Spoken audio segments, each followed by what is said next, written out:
तो दोस्तों शुरुआत करते हैं एक नई वीडियो। आज हम एक्सप्लेन करेंगे एक चाइनीज़ मूवी जिसका नाम है don't forget I love you. जैसा कि स्टोरी की शुरुआत में देखने को मिलता है कि एक लड़का जो कि अपने बेडरूम में होता है, जब वो उठता है तो फिर वो देखता है कि चारों तरफ बहुत सारी चिट्स चिपकी हुई होती है, उन पर कुछ लिखा हुआ होता है। फिर उसे अपने टेबल पर एक डायरी दिखाई देती है, उसके कवर पर लिखा होता है कि तुम्हें इसे पढ़ना है उठने के बाद। जब वो उस डायरी को पढ़ रहा होता है तो फिर उसमें सारी बातें लिखी होती हैं जो कि आज से 18 महीने पहले हुई होती हैं। उस लड़के का नाम होता है लू याओ। जब लू याओ वो डायरी पढ़ रहा होता है तो फिर उसमें लिखा होता है कि तुम्हारे ब्रेन में एक पी साइज का ट्यूमर मिला था हमें 18 महीने पहले, इसी वजह से लू याओ की सर्जरी करनी पड़ी। बट सर्जरी करने के बाद लू याओ की एक एबिलिटी चली गई कि वो नई मेमोरीज को क्रिएट नहीं कर पाता है। अगर लू याओ के साथ आज पूरे दिन कुछ भी हुआ होता है तो फिर जब वो अगले दिन उठता है वो सारी बातें भूल जाता है। तभी लू याओ बाथरूम में जाता है और वहाँ पर मिरर में अपने हेड को देख रहा होता है और वो देखता है कि वहाँ पर बहुत सारे स्टिचेस होते हैं। फिर वो दोबारा बेडरूम में जाता है और वहाँ पर डायरी ओपन करता है और उसके अंदर एक मोबाइल नंबर भी होता है और वो उसकी सिस्टर का होता है। फिर वो उसे कॉल करता है और अपनी सिस्टर से मिलने के लिए जाता है। सिस्टर के घर पे पहुंचने के बाद लू याओ देखता है कि उसकी सिस्टर के हाथ में बेबी होता है, तो फिर वो पूछ रहा होता है कि बेबी किसका है। लू याओ की सिस्टर बोलती है कि बेबी मेरा है। तो फिर लू याओ को यकीन नहीं हो रहा था और उससे पूछ रहा होता है कि इसके फादर कौन है।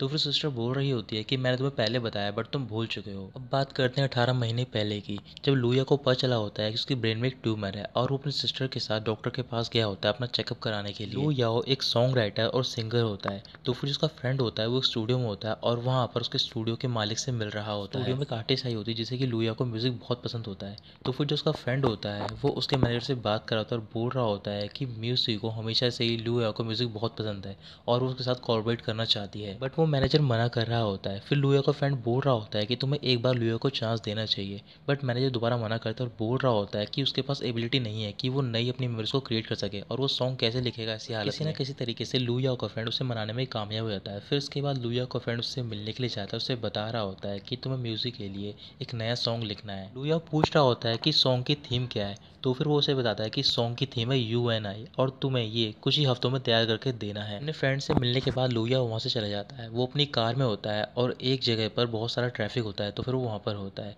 तभी अचानक से वो अपना फ़ोन निकालता है और उसमें रिकॉर्डिंग कर रहा होता है कि उसके फ्रेंड ने उससे बोला है कि उसे लिरिक्स लिखने हैं एक सॉन्ग के। जो भी बातें आज लू याओ के साथ हुई होती हैं वो सारी बातें वो अपने मोबाइल में रिकॉर्ड कर रहा होता है। तभी अचानक से लू याओ को शोर सुनाई देता है। जब वो अपने साइड में देखता है तो फिर वहाँ पर एक कार में एक लड़की होती है जो कि अपने बॉयफ्रेंड से मोबाइल पे बात कर रही होती है और उससे लड़ रही होती है। लू याओ अपना फ़ोन निकालता है और ये सारी चीज़ें रिकॉर्ड करने लग जाता है। फिर थोड़ी देर बाद लड़की कॉल आउट करती है और वो कार में ही रोने लग जाती है। ट्रैफिक क्लियर होने के बाद वो वहाँ से चले जाते हैं।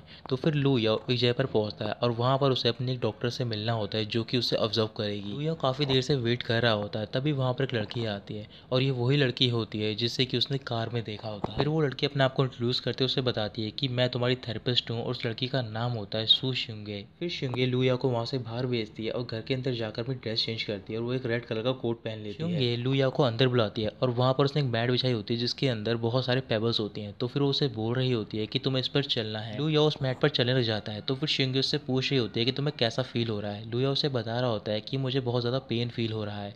तो फिर शिंगे सब सुनकर हंसने लग जाती है। फिर इसके बाद शिंगे लू याओ को एक ग्लास देती है जिसके अंदर कैट का जूस होता है। जब लू याओ जूस को पीता है तो फिर वो बहुत ज़्यादा स्पाइसी होता है।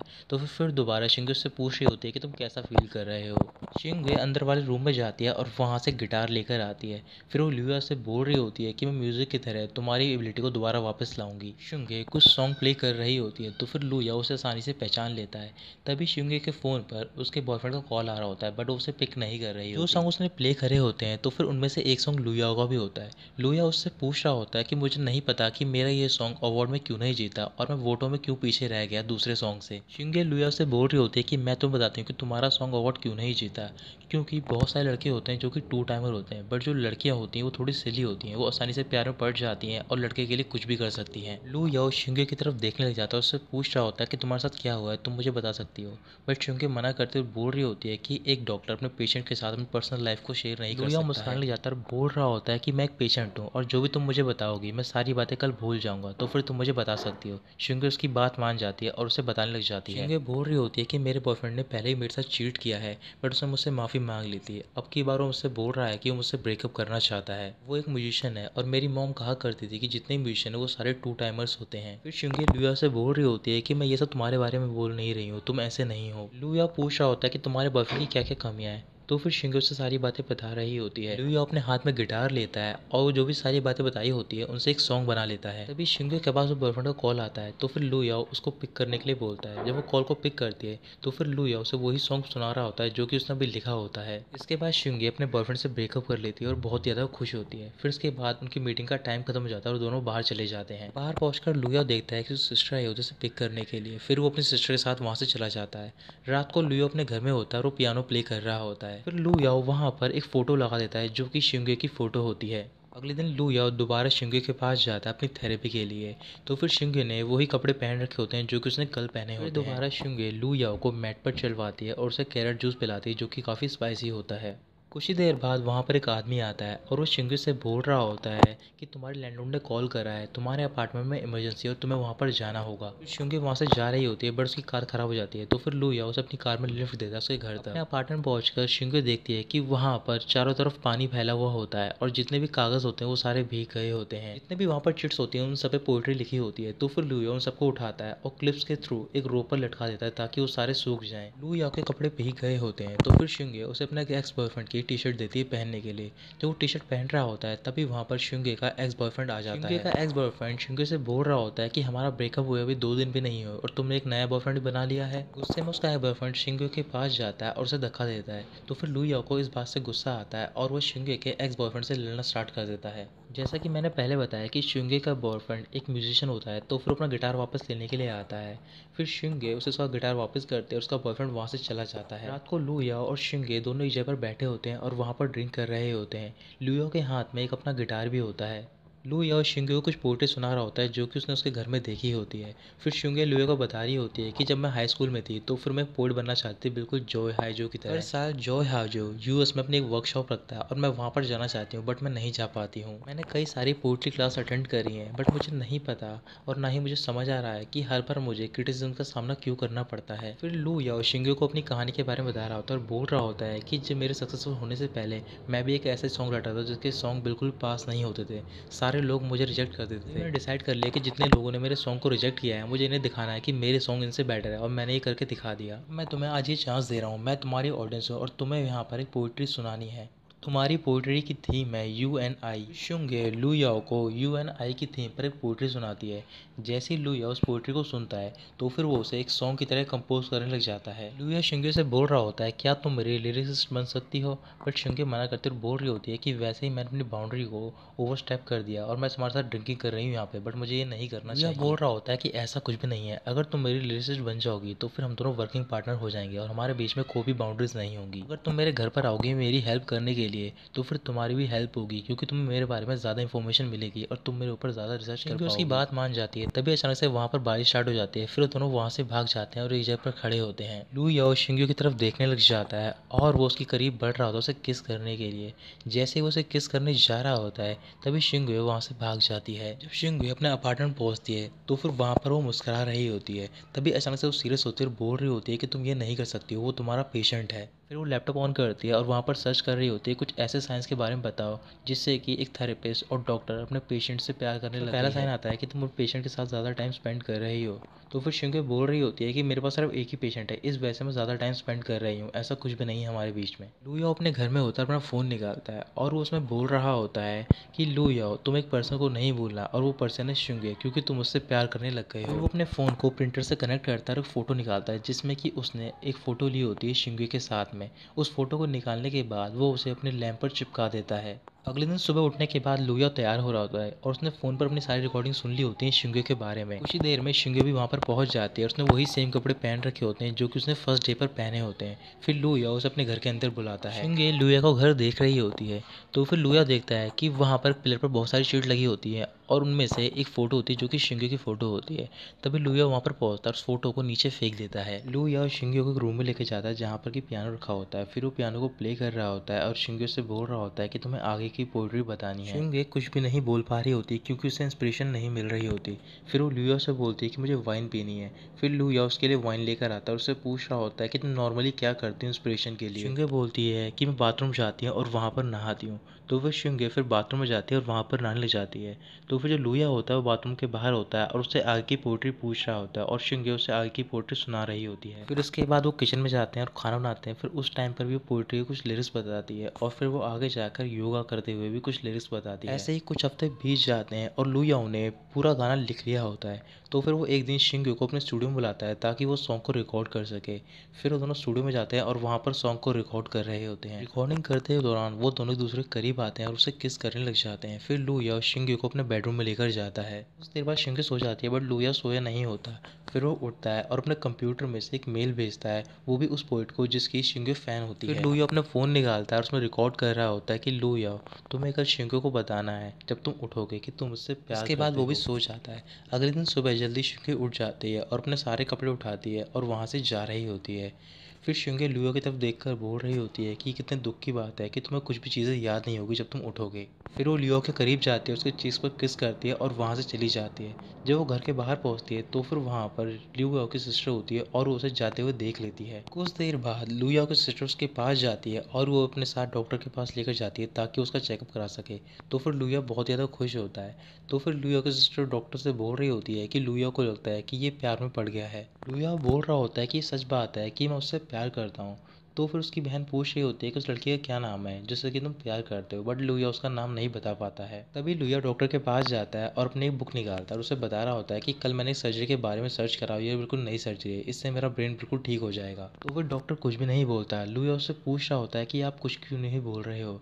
तभी डॉक्टर उसे बताते हैं कि ये सर्जरी आज से 1 साल पहले हम तुम पे कर चुके हैं, बट इसका कोई भी असर नहीं पड़ा है और ये सर्जरी अब अवेलेबल नहीं है। पर तुम टेंशन मत लो, हम कोई ना कोई इसका सॉल्यूशन निकाल लेंगे और एक ना एक तुम ज़रूर ठीक हो जाओगे। वो परेशान होने लग जाता है और वो बोल रहा होता है कि मैं भी एक नॉर्मल पर्सन की तरह अपनी लाइफ जीना चाहता हूँ और सारी चीज़ों को याद रखना चाहता हूँ। शिंगे अपनी प्रोफेसर से मिल रही होती है जिन्होंने उसे लुया के पास भेजा होता है थेरेपिस्ट के लिए। शिंगे बता रही होती है कि रिजल्ट काफ़ी अच्छे आए हैं क्योंकि जो लुया है अब कैरेट जूस को रिमेंबर करने लग गया है। उसके फ्रिज में सारी जगह कैरेट जूस ही मिलेगा आपको, और ये इस वजह से हुआ है क्योंकि मैं थेरेपी के दौरान उसे हमेशा ही कैरेट जूस पिलाती थी और अब वो भी वही परफ्यूम यूज़ करता है जो कि मैं करती थी, क्योंकि जब भी मैं थेरेपी करती थी तो फिर उससे पहले मैं एक परफ्यूम का यूज़ करती थी जो कि था लाइम फ्लेवर का। प्रोफेसर पूछने लग जाती है कि तुम्हें ये सारी डिटेल कैसे पता चली, ये तो सारी इंटीमेट है। तो फिर शिंगे बता रही होती है कि ये सारी डिटेल मुझे लुया ने बताई है और कुछ बातें उसकी जर्नल में से मुझे पता चली हैं। फिर प्रोफेसर शिंगे से बोल रही होती है कि तुम्हें अगले हफ्ते के लिए कॉन्फ्रेंस के लिए आना है।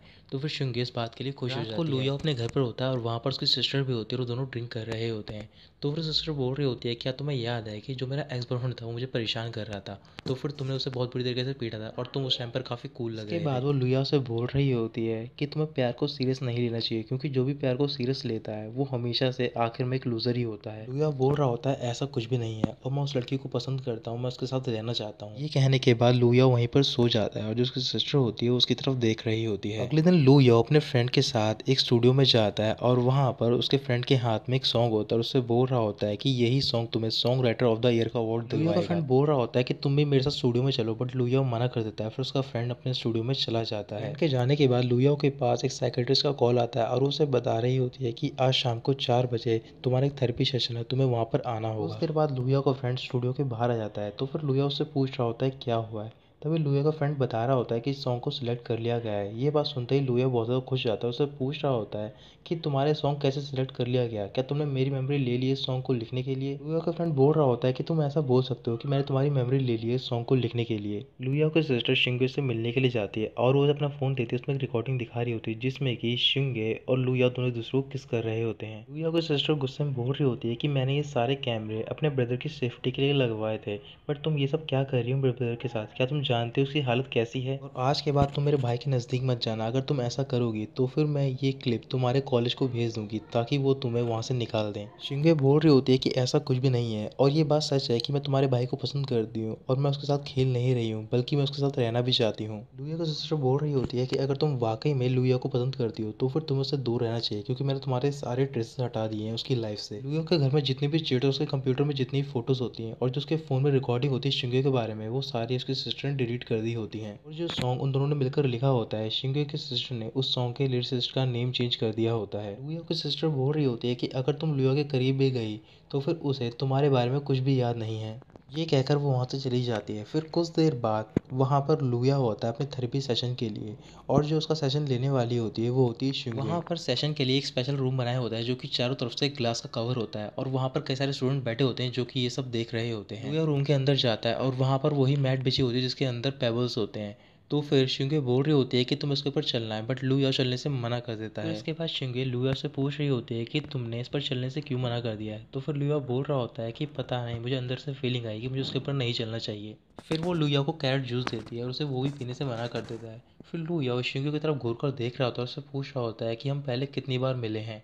अचानक से लुया शिंगे के करीब जाता है और उसके परफ्यूम को स्मेल करने लग जाता है। लुया शिंगे से पूछ रहा होता है क्या तुम्हें म्यूजिक पसंद है। तो फिर शिंगे कुछ भी नहीं बोलती।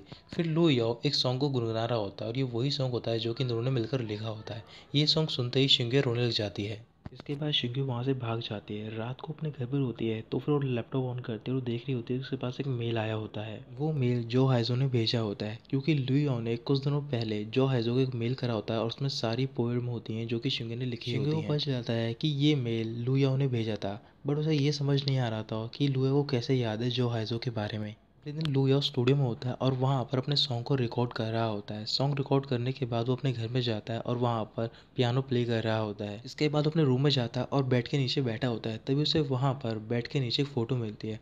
वो फ़ोटो होती है लुया और शिंगे की। फिर लुया फ़ोटो को लेकर अपने फ्रेंड के पास जाता है और उसे दिखा रहा होता है कि ये फ़ोटो किसकी है। तो फिर उसका फ्रेंड बोल रहा होता है कि तुमने मेरी एक्स गर्लफ्रेंड के साथ फ़ोटो कैसे ली है। लुया अपने फ्रेंड से बोल रहा होता है कि भले ही मेरी मेमोरी चली गई है बट मेरा ब्रेन नहीं। मुझे पता है कि ये तुम्हारी गर्लफ्रेंड नहीं है। तो मुझे सच बताओ कि क्या हुआ है पिछले 2 हफ्ते में, और मेरे कंप्यूटर में से 2 हफ्ते का डाटा क्यों गायब है। तो फिर उसका फ्रेंड उसे सारी बातें बता देता है। फिर लुया गुस्से में अपनी सिस्टर के पास जाता है, उससे बोल रहा होता है कि तुम ऐसा कैसे कर सकती हो मेरे साथ। तुमने उस गाने के लिरिक्स को चेंज कर दिया जो कि शिंगे थी।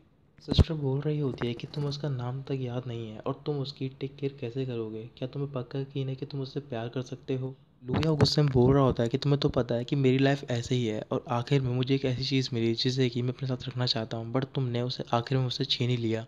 फिर सिस्टर अपने रूम में जाती है और वहाँ से एक बॉक्स लेकर आती है। उसमें सारी चीज़ें वो होती हैं जो कि शिंगे से रिलेटेड होती हैं।